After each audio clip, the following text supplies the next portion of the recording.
Hello. Good morning. So it is morning. I just finished getting ready. I did my skincare routine and then obviously I did my makeup afterwards, and I was inspired before I started my morning skincare routine to film it and do an AM skincare routine video with you today. So this is what I'm currently using most consistently. So like I said, I did film what I did this morning.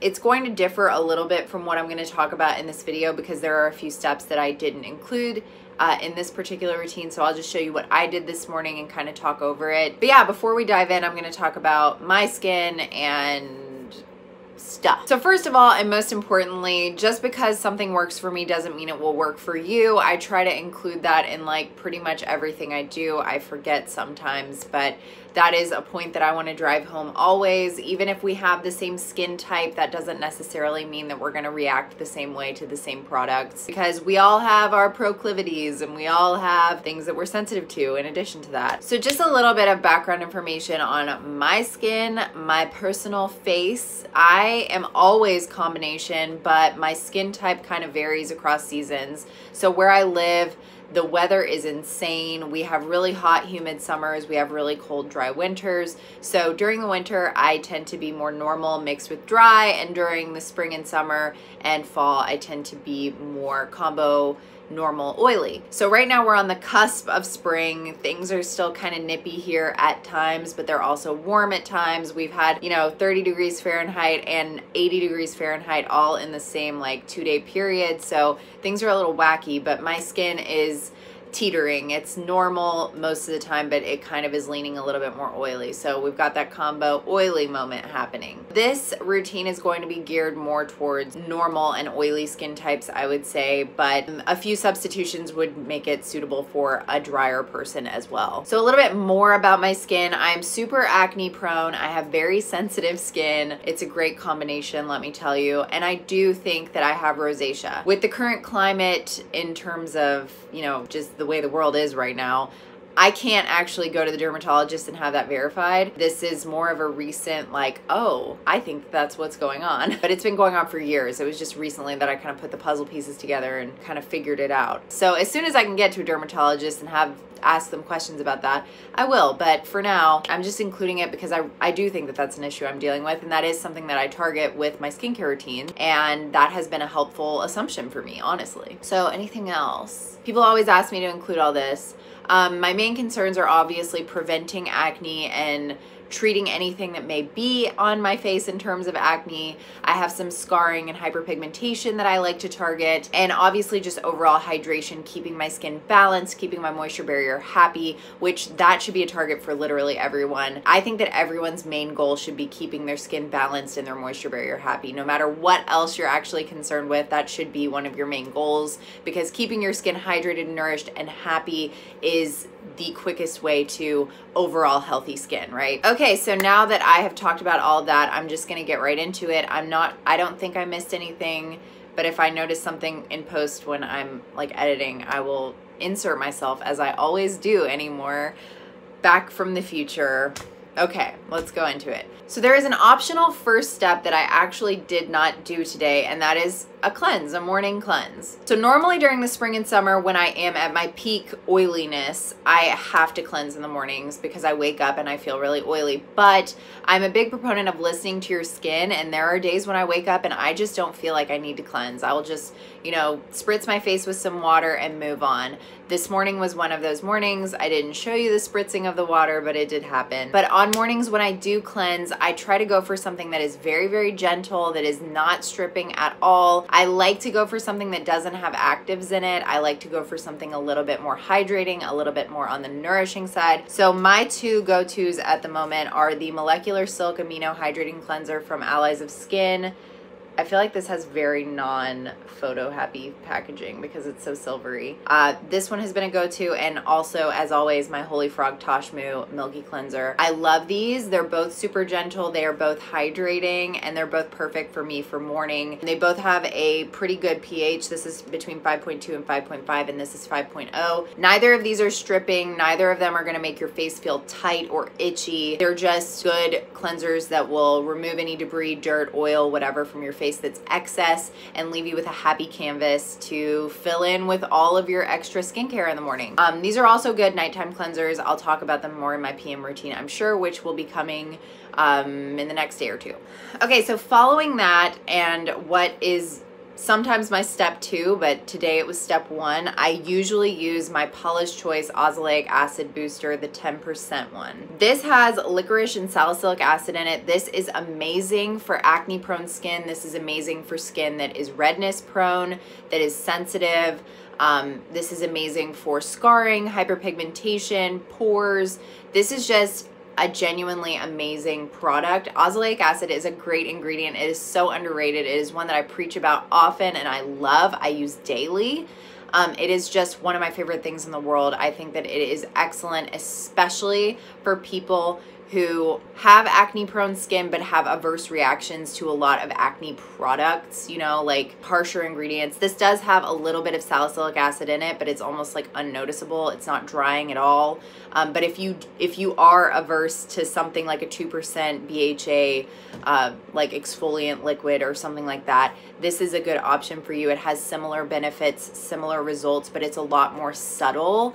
I just think that it's perfect. I love it so much. So I'm sure I've already shown you the clip of me applying it. This is like a kind of a lotiony texture. I just apply it after my cleanse or as my first step, depending. If I'm not using that, I do use the 2% BHA liquid from Paula's Choice in the mornings. I prefer to use this in the mornings. I only use this maybe 2 or 3 times a week, depending. I like to use it more as a preventative. I will use it as a spot treatment if I need to, but I like to use this every second or third day just as a preventive measure to keep my skin clear. I find that that's the better way to use it as opposed to only using it when my skin is breaking out. I just feel like that's the more effective way. Now, again, this is something that can be very drying to some people and that some people just can't tolerate it. And if that's you, niacinamide or oxalic acid are both good alternatives that have similar results. They're not going to be the exact same results, obviously, but that's my recommendation.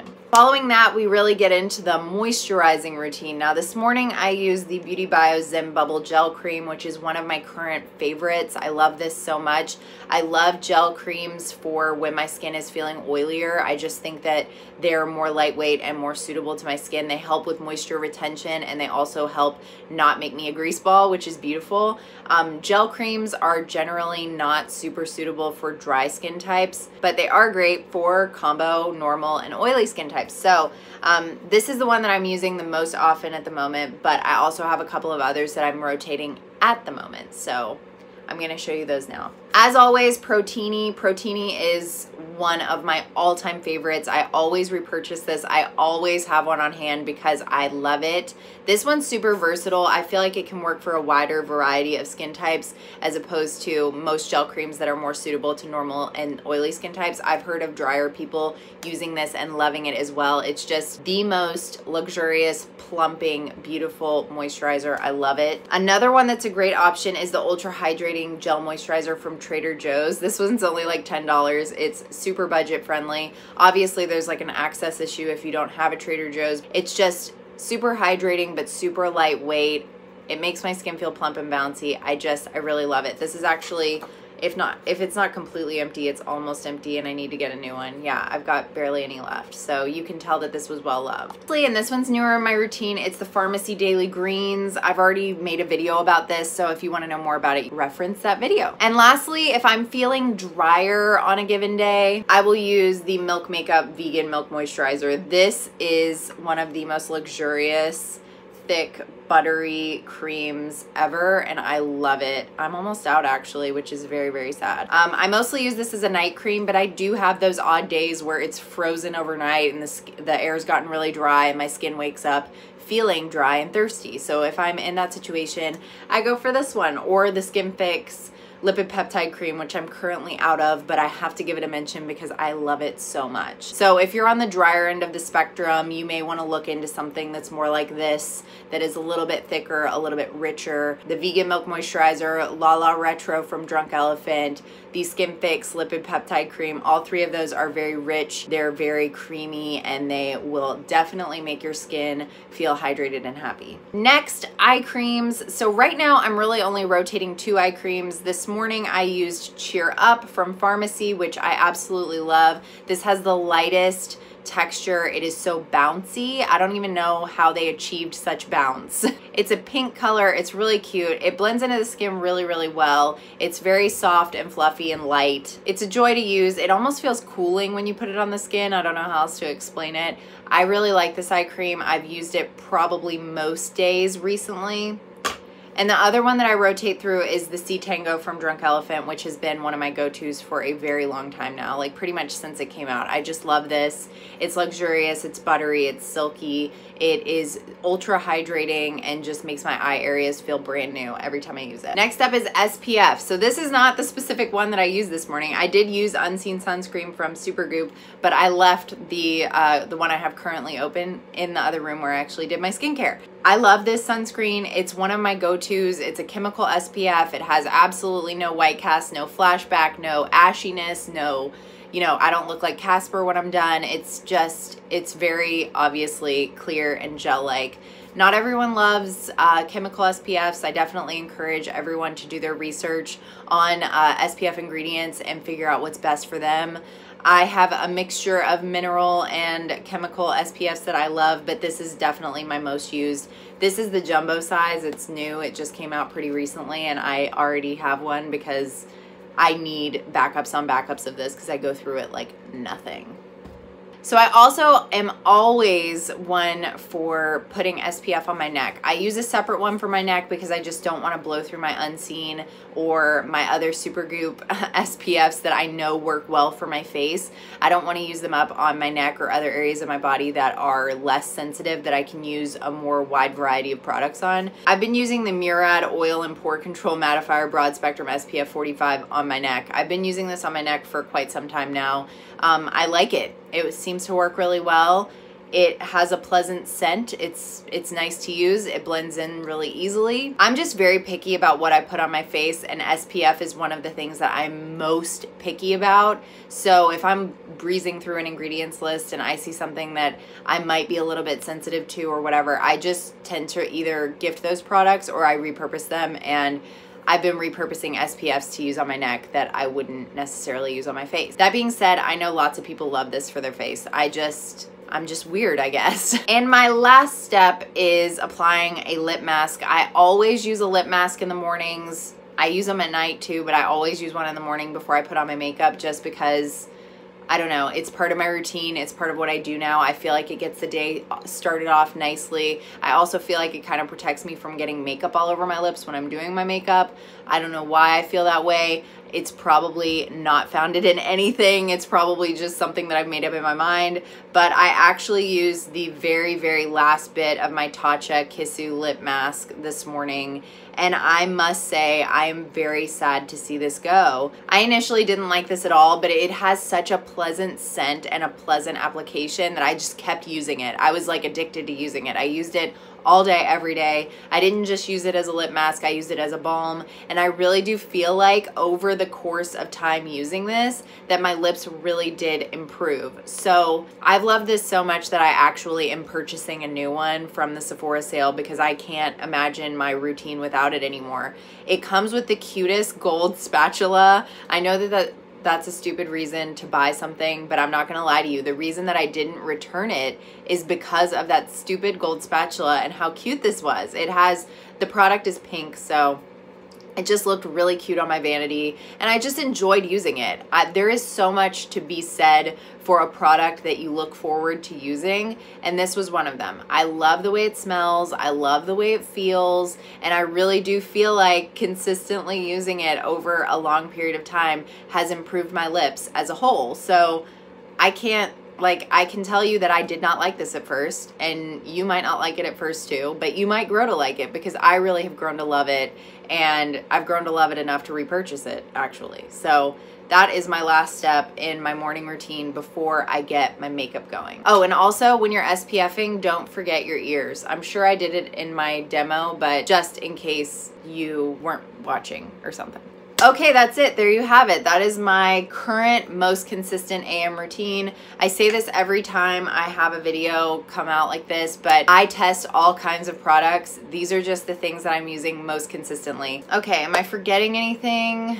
I don't think that I am. I already said just because it works for me, it might not work for you. I have to hammer that point home. I also wholeheartedly don't recommend buying every single one of these products and using all of them all at once. Some people's skin might actually be totally fine with that, but that's actually what I did when I first started my skincare journey, like years and years ago. I got on YouTube, I watched a video from someone that I thought had the same skin type as me. I bought everything she talked about and it wrecked me. It wrecked my face. My skin has never looked worse in my life.